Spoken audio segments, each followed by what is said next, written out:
Shalom Pak Stephen. Shalom. Ya, terima kasih sudah bisa datang di studio Berkat Hidup GKI Mangga Besar. Ya, kami juga berterima kasih Pak udah diundang. Hari ini kita ngobrol satu hal yang penting ya Pak, soal tentang keluarga dan khususnya kepada keluarga-keluarga yang mungkin saat ini bergumul, ada anggota-anggotanya yang terjeblos dalam kecanduan narkoba seperti itu Pak. Ya. Mungkin pada saat ini ada beberapa pemirsa ataupun yang menyaksikan Family Corner belum tahu siapa Pak Stephen ini.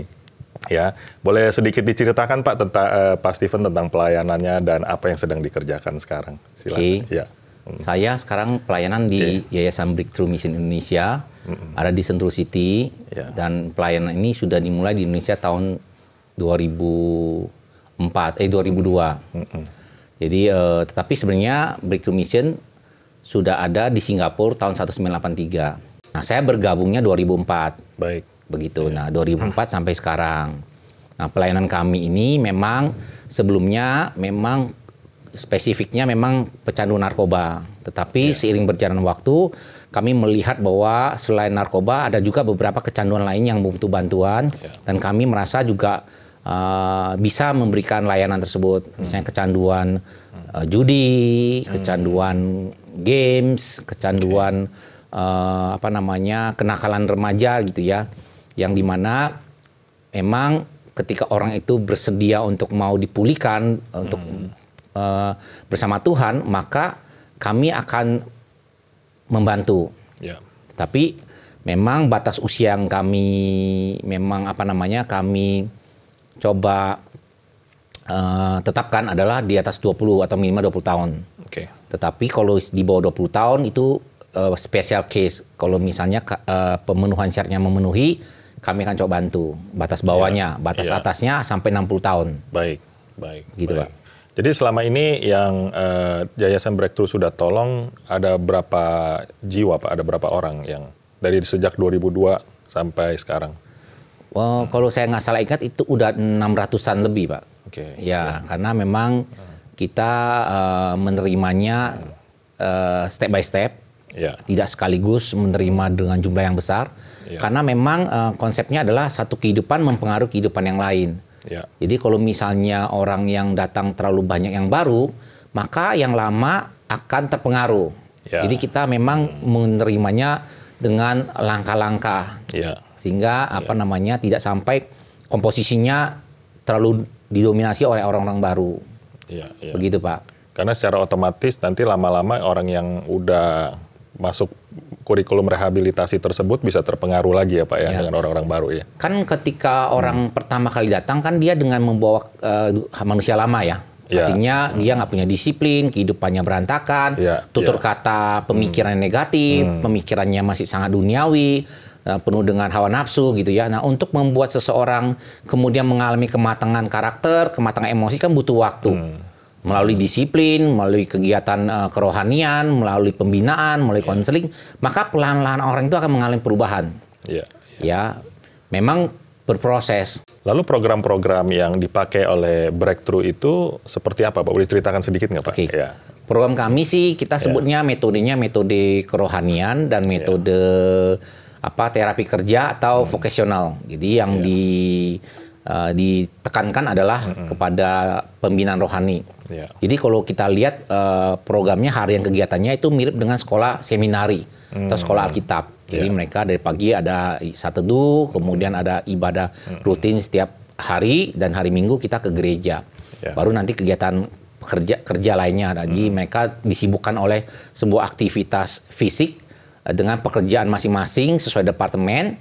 Jadi kita mencoba untuk seperti satu rumah, kita self-sufficient ya, maksudnya semua pekerjaan kalau bisa kita kerjakan oleh kita kalangan kita.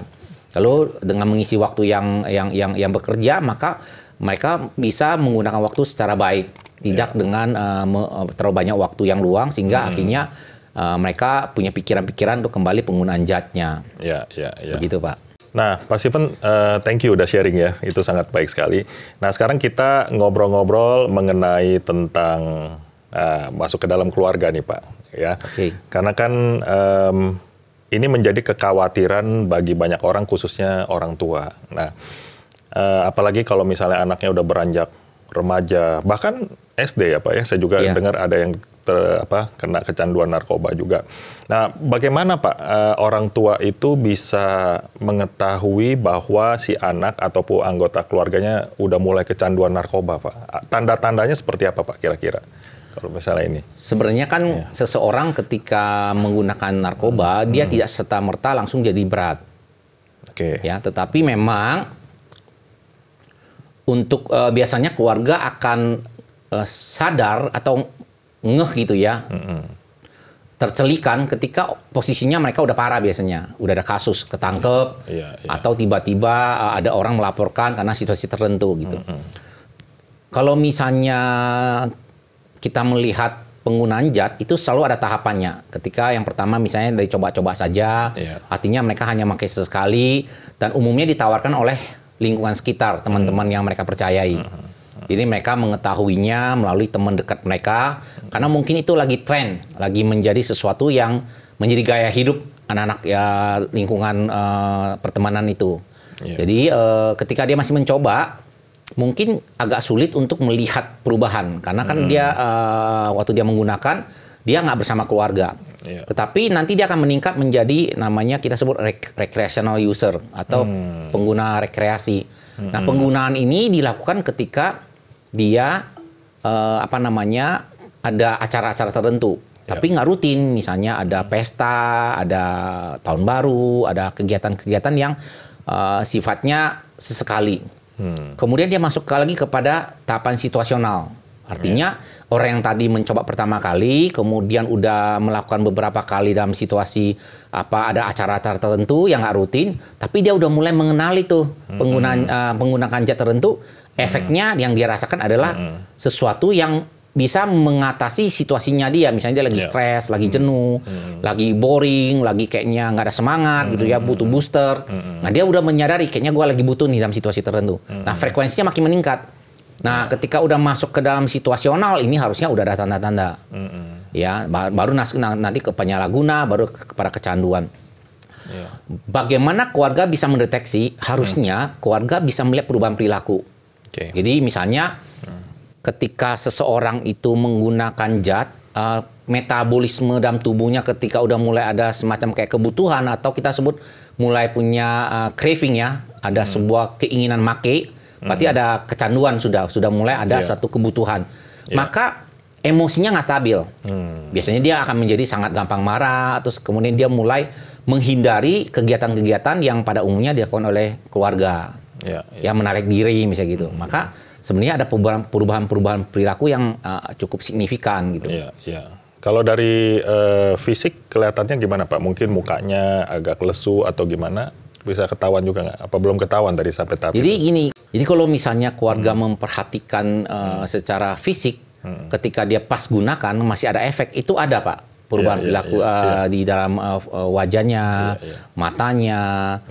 Tetapi umumnya pengguna itu tidak akan menggunakan di depan orang tua atau keluarga. Dia akan mengambil waktu sendiri. Makanya yang sering terjadi adalah mereka mengurung diri di kamar. Terlalu lama gitu ya, yang nggak wajar. Gitu. Tapi kalau memang dia ternyata menggunakannya berpapasan, maka dari cara ngomongnya, kayak misalnya suaranya itu pasti ada perubahan agak beda. Kalau diperhatikan gitu. Jadi sebenarnya keluarga bisa melihat itu. Kayak orang mabuk kan, kalau alkohol yang biasanya umumnya terjadi kalau ketika dia udah mengalami intoksifikasi, kan kelihatan kan dia punya bahasa tubuhnya, matanya, berbicaranya itu ada sedikit perubahan. Lalu kalau sekarang narkoba itu pasti jenisnya udah mulai banyak ya Pak ya? Iya betul. Boleh tolong dijelaskan kepada kami nggak Pak? Kira-kira apa tuh yang sekarang yang lagi ini? Zat-zatnya apa aja tuh Pak kalau narkoba? Jadi narkoba itu ada beberapa penggolongan, misalnya dia golongan depresan atau golongan golongan yang membuat seseorang jadi turun gitu ya, supaya merasa tenang gitu. Jadi golongannya bisa kayak ganja, bisa kayak obat-obatan, biasanya obat-obat penenang gitu ya, itu golongan depresan. Tapi ada juga golongan stimulan. Stimulan itu golongan yang membuat seseorang menjadi kayak doping, dia kayak kafein atau ya kafein ya jadi booster gitu. Nah itu kayak ekstasi, metamfetamin atau sabu-sabu dikenalnya. Atau golongan halusinogen itu kayak ganja, dia kalau pakai atau LSD gitu ya, LSD gitu ya, dia kalau menggunakannya dia itu menjadi halusinasi. Jadi kayak orang mau merasakan situasi 3 dimensi, masuk ke dunia lain misalnya gitu. Nah itu ada jenis tersebut. Tetapi yang umumnya banyak di Indonesia juga ada kayak heroin, tapi sekarang udah mulai berkurang. Yang paling banyak sekarang ini adalah metamfetamin, sabu-sabu, kemudian ganja, dan obat penenang atau obat tidur. Nah itu yang paling banyak. Nah, tetapi juga ada beberapa golongan yang digunakan juga di jalanan seperti lem, juga inhalants ya. Misalnya ada beberapa kalangan juga menggunakan bensin atau pertalite. Dia menghirup dia punya pertalite begitu. Ada juga. Oke. Kalau yang biasa kan kita beberapa waktu yang lalu dengar berita-berita tentang bahwa narkoba sudah masuk di kalangan anak-anak SD, Pak. Jadi mereka melalui satu kemasan-kemasan yang berbentuk permen atau berbentuk minuman coklat gitu. Itu biasanya jenis apa Pak yang masuk di situ ya? Jadi memang itu racikan berarti. Racikannya artinya orang-orang itu bereksperimen. Jadi mereka itu ada semacam kayak semacam kayak mungkin ini kalau kita lihat secara korporasi kan dugaan saya itu kan mirip kayak perusahaan.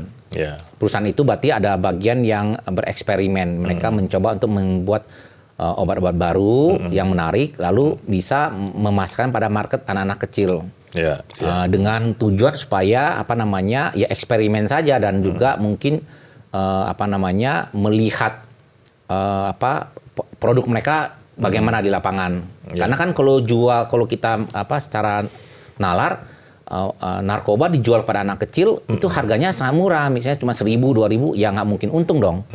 Tetapi ya mereka mungkin mau coba untuk menjaring anak-anak. Yang saya tahu ya adalah ada penjelasan bahwa dengan menargetkan anak kecil, mereka kemudian menjadi orang yang udah terikat, lalu mereka bisa menjadi kurir. Jadi kalau mereka digunakan sebagai kurir, berarti hukuman mereka di bawah umur, sehingga untuk mengelabui hukum gitu. Jadi bentuknya bisa kayak permen, bisa bentuknya nanti ke berbagai minuman-minuman tertentu. Yang sekarang mau juga ngetren adalah lebih ke cairan vape misalnya gitu. Vape ya? Vape kan dia ada liquid kan. Jadi juga bisa dikasih tuh chemical tertentu. Yang sekarang muncul itu adalah yang ganja, ganja cair begitu. Nah itu memang mereka bisa coba pasarkan gitu. Iya. Wah ini kalau mendengar penjelasan dari Pak Steven ini kayaknya narkoba ini makin terus berkembang ya Pak ya. Iya karena. Dan juga mereka makin pintar bagaimana menjaring orang-orang dalam kalangan tertentu. Iya karena narkoba itu kan sebenarnya dilarang pemerintah dan ada undang-undangnya, ada hukumnya.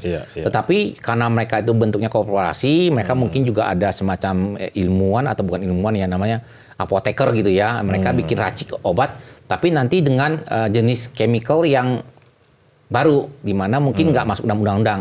Jadi kalau udah nggak masuk dalam undang-undang, maka mereka dengan bebas menyebarkan dalam satu waktu tertentu. Nanti udah ada masalah, baru kemudian negara memperhatikan kayaknya ada isu penggunaan yang disalahgunakan, lalu baru muncul undang-undang baru. Begitu. Nah, sekarang kita ngomong soal anak-anak nih Pak. Nah, gimana caranya, nggak sedikit ya, maksudnya orang tua juga yang akhirnya mereka merasa kaget dan kecewa, ternyata anak-anak yang selama ini dianggap baik dan lain sebagainya, nggak kelihatan lah pokoknya dari wajahnya, tiba-tiba mereka kecanduan gitu ya, atau ikut dan lain sebagainya. Nah, sekarang kita mau ngobrol tentang langkah preventionnya Pak, pencegahannya. Nah, bagaimana caranya atau mengajarkan kepada anak-anak supaya mereka itu menghindari dari ajakan teman-teman atau orang-orang yang memang menawarkan narkoba?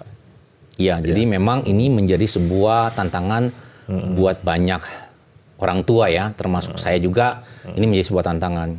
Yang saat ini coba kita lakukan adalah sebenarnya bagaimana, kan ada namanya cycle inti dengan cycle yang makin besar.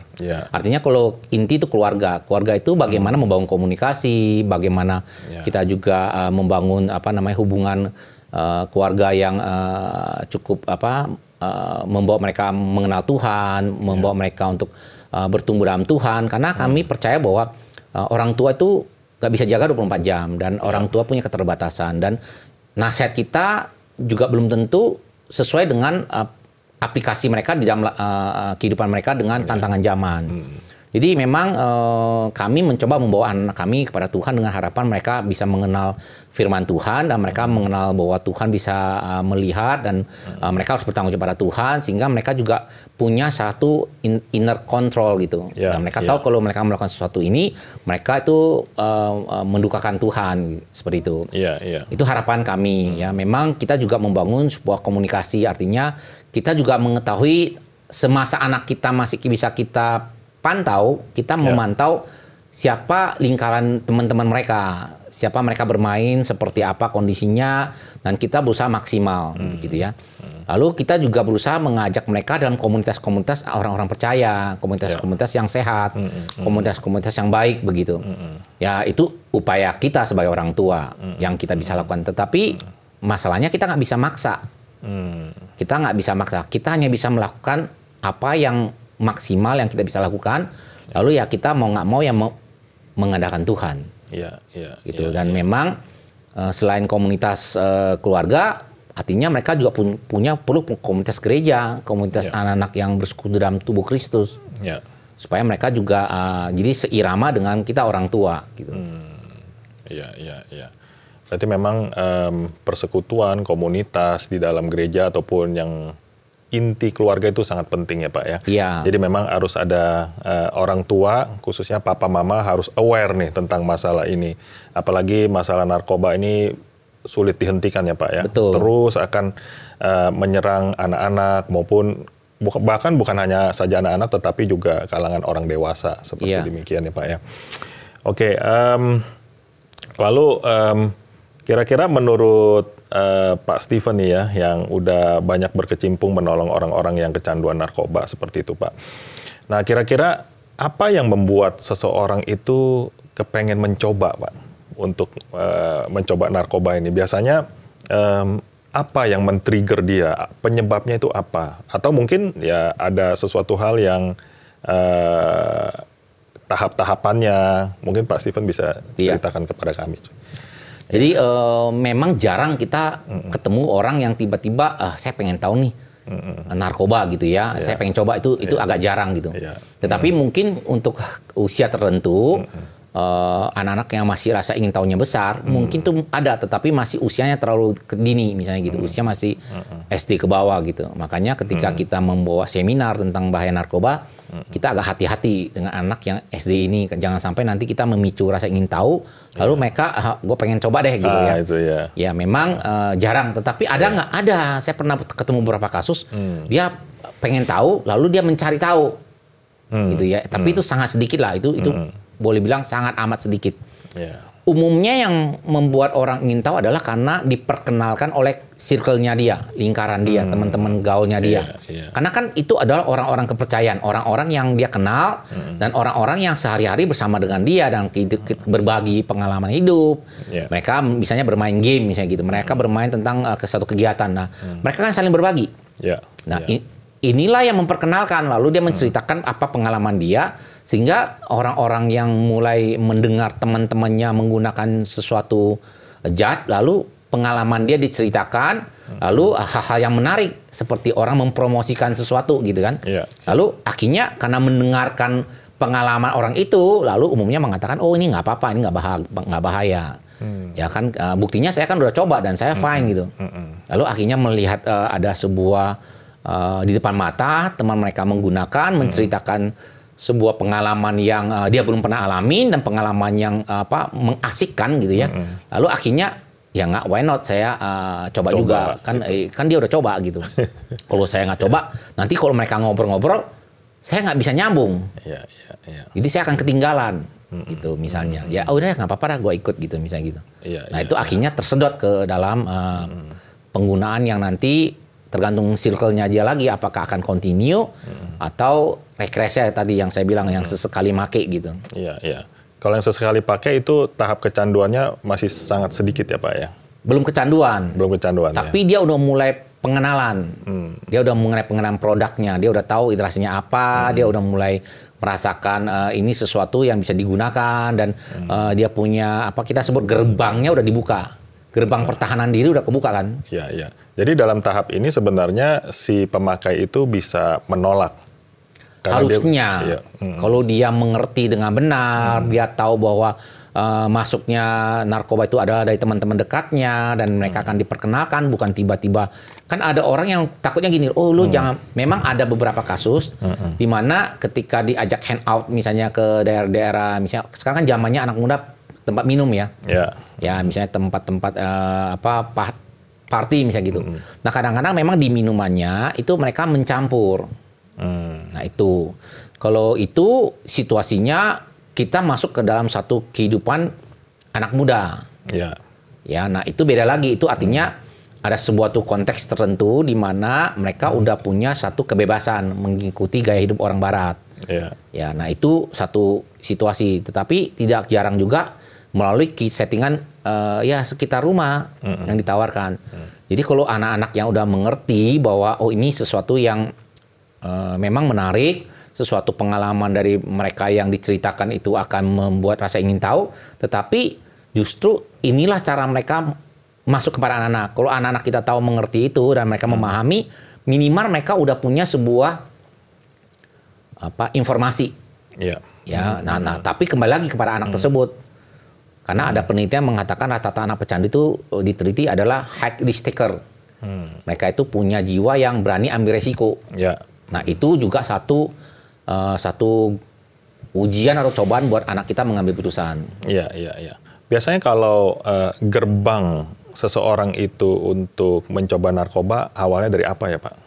Jadi memang kalau kami melihat memang ada teorinya itu melalui gerbang pertama itu rokok.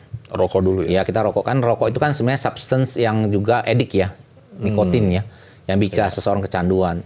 Nah tapi masalahnya rokok itu adalah legal. Dan di kalangan anak muda banyak. Sehingga itu menjadi gerbang pertama ketika dia mengatakan nggak apa-apa, saya boleh merokok, maka dia udah bukain sebuah pintu di mana is okay. Di dalam hatinya ya? Dirinya, di dalam pintunya yang dijaga kan, dia udah buka gitu. Nanti tinggal lagi masuk ke misalnya ke vape misalnya gitu yang lagi tren. Nah vape itu kan ada yang liquid yang memang nggak ada kandungan narkobanya, tapi ada juga yang kanabisnya yang ada campuran narkobanya yang beberapa kali di berita ditangkap. Nah, mereka bisa campur misalnya gitu. Iya. Jadi rokok setelah vape, setelah itu gampang tuh Pak ya kalau mulainya coba-coba ya. Itu teori pintu gerbangnya yang saya baca ya. Artinya make sense sih. Artinya kan kalau misalnya rokok aja kamu nggak izinkan sebagai sebuah zat yang dimasukkan ke tubuh atau vape ya sama aja rokok sama vape misalnya gitu ya. Berarti kan kamu juga akan lebih hati-hati memasukkan zat yang lebih berbahaya, yang illegal gitu. Tapi apakah orang yang nggak merokok pasti nggak narkoba? Oh nggak juga, ada juga yang nggak ngerokok, tetapi dia juga akhirnya pakai narkoba. Tetapi itu sangat sedikit. Jadi pecandu yang perokok itu lebih banyak. Gitu. Artinya dari perokok dulu baru jadi pecandu itu lebih banyak gitu. Tetapi ada nggak pecandu yang tadinya nggak ngerokok jadi pecandu? Ada.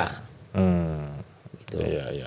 Kalau misalnya dari langsung ke pecandu narkoba dan dia nggak ngerokok, biasanya tubuhnya lebih rusak ya Pak? Atau kalau dari segi kesehatan gimana Pak? Ya sebenarnya kalau dia nggak ngerokok tubuhnya lebih sehat. Ya kalau dia nggak ngerokok kan, artinya kan dalam kandungan rokok itu aja ada begitu ribuan kimiawi. Ya, tapi secara pemahamannya adalah filosofinya adalah ketika seseorang itu kalau orang ngerokok kan dia artinya memang dia mau menjaga kesehatan kan. Dia menganggap dia punya pilihan mau merokok, tapi dia memilih nggak merokok karena pertimbangan kesehatan, pertimbangan sesuatu yang tidak baik gitu. Jadi otomatis kan harusnya dia punya radar atau dia punya kewaspadaan jauh lebih tinggi daripada orang yang nggak rokoknya nggak apa-apa kok misalnya gitu. Oke. Nah, wah so far kita seru nih Pak ya ngomong soal ini ya. Banyak pengalaman, saya yakin juga para pemirsa ataupun yang menyaksikan Family Corner mereka sedikit lebih aware dan mulai membangun keluarga yang baik, membangun keluarga yang baik supaya anak-anak mereka juga bisa dijaga, didisiplinkan seperti itu. Nah, sekarang kita ngobrol soal bagaimana kalau misalnya si anak ini udah kecanduan narkoba, Pak. Oke. Nah, ini orang tua ini kita mesti lakukan apa ya? Iya. Nah, gitu. Jadi memang kalau anak sudah kecanduan narkoba, kan itu biasa ketahuannya secara mendadak ya. Orang tua biasanya akan shock gitu. Shock. Jadi sebenarnya ketika itu harusnya ada pendekatan atau ada sebuah komunikasi di mana biasanya anak yang ketahuan itu akan juga kaget gitu ya.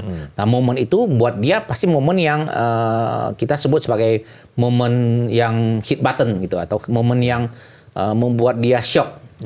Arti kaget ya misalnya gitu. Lalu itulah momen di mana sebenarnya mereka udah ibaratnya ketahuan nih gitu ya. Terus kemudian gua kayaknya nggak nyaman nih dalam situasi ini. Ini artinya sebuah tindakan penggunaan zat saya sudah sampai pada membawa sebuah keadaan yang tidak baik dan tidak aman gitu ya, tidak enak gitu. Maka sebenarnya pertemuan itu harusnya digunakan oleh keluarga untuk melakukan dialog, untuk mengajak anak itu mulai melihat bahwa situasi dia seperti apa sebenarnya. Ya, lalu baru melihat situasinya dia itu baru kita bisa bikin harusnya kemana langkahnya. Nah, tentu saja orang tua yang mungkin kurang mengerti, kurang paham, bisa mencoba menghubungi kami, mencoba untuk mencari informasi, bertukar pikiran gitu ya, atau mendapatkan gambaran tentang bagaimana menangani anak tersebut gitu. Nah, kami juga bisa membantu melalui konseling, melalui bikin program begitu. Tetapi yang kami selalu sampaikan pada orang tua adalah jangan sampai akhirnya menjadi marah, lalu banyak tuh orang tua yang sangat marah lalu menganggap bahwa anaknya mesti dihukum. Nah, kan harusnya diobatin, dicari solusi, bukan dihukum. Tapi orang tua karena merasa gue udah ngasih tahu kamu udah tahu ini tidak baik dan kamu lakukan dan kamu harus kami kasih hukuman gitu. Nah, itu yang sebenarnya tidak tepat. Gitu. Ya. Dari pengalaman Pak Steven, lebih gampang yang mana, Pak? Kecanduan di bawah umur 20 tahun diobatin atau yang di atas 20 tahun yang lebih gampang diobatin? Jadi kita memang melihat bahwa kematangan seseorang itu berkorelasi dengan pengambilan putusan yang lebih baik gitu ya. Semakin dia remaja, dia masih impulsif, masih agak berani mengambil resiko. Ya, tetapi memang manusia unik, sulit ya. Kalau misalnya anak itu biarpun dia tadi kan kalau misalnya asumsinya adalah kalau dia makin dewasa, dia makin matang, pengambilan putusannya makin dewasa.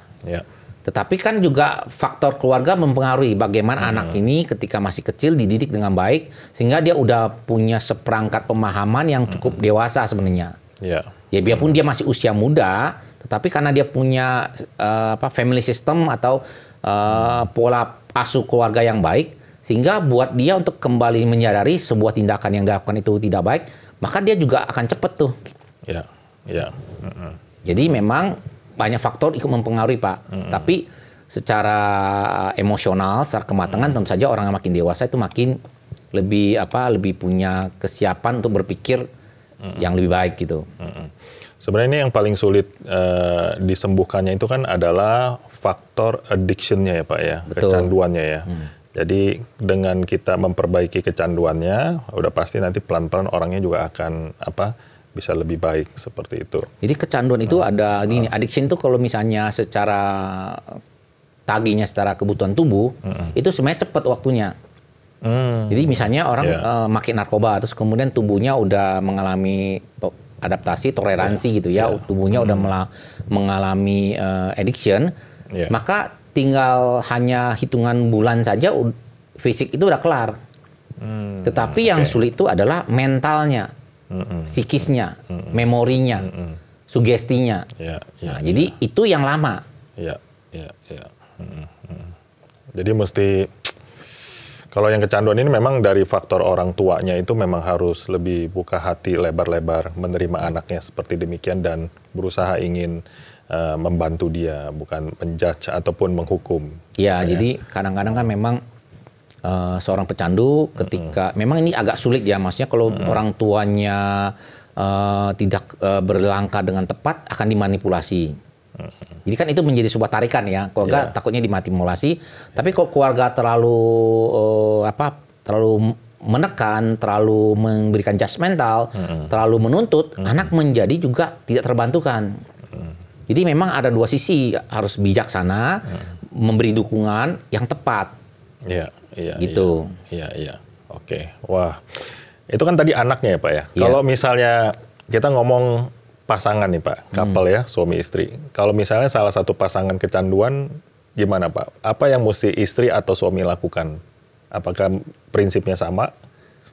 Ya prinsipnya sama juga. Sebenarnya artinya kan kita harusnya menjadi keluarga atau pasangan menjadi faktor pendukung yang memberikan, memfasilitasi, mengarahkan. Karena kan yang posisi saat ini yang sehat adalah keluarga yang tidak menggunakan zat. Tapi kalau yang menggunakan zat atau kecanduan narkoba, dia secara fungsi pengambilan putusan emosional udah nggak stabil. Jadi tentu saja dia perlu didampingi. Iya. Ya, jadi kalau memang udah mendapat support, maka pemulihan itu akan lebih cepat. Support dari yang inti dulu ya Pak? Ya, inti dulu, kita sebut dengan significant others. Oke. Orang-orang yang punya makna penting dalam hidupnya dia. Itu biasa keluarga inti atau pasangan gitu. Atau saudara, atau teman baik yang benar-benar significant others. Ya. Bapak mungkin bisa ceritakan secara singkat dari contoh kasus yang selama ini Bapak pernah tolong orang-orang yang kecanduan narkoba nggak Pak? Oke. Iya. Maksudnya kasus apa yang mau? Kan ya, banyak mungkin nih. dari apa nih? Dari yang mungkin yang suami istri ya Pak ya? Yang suami istri ada nggak Pak Steven ada? Oh banyak. Banyak. Jadi memang kadang-kadang gini. Memang ketika biasanya pasangan pasti akan mendukung ketika si suaminya atau pasangannya direhab. Kan mereka udah menikah, sebenarnya ada beberapa isu ya di dalam keluarga gitu ya. Jadi kita seringkali bilang sama keluarga, kalau bisa sih ketika dalam pembinaan biarkan dia konsentrasi pada pemulihannya dulu. Jangan kasih beban masalah keluarga dulu. Tapi memang agak sulit ya, maksudnya kan kadang-kadang keluarga punya masalah diceritakan. Nah, itu menjadi sebuah beban tuh. Tapi kalau mereka bisa mengatasinya dan mereka bisa sama-sama bersama dengan lembaga, kita sama-sama menghadapi gitu ya. Maka ada beberapa kasus di mana tadinya keluarga pasangannya udah mau cerai nih. Ya, kita menawarkan konseling keluarga, kita mencoba untuk menjelaskan situasi mereka dan memberikan kesempatan lalu perubahan.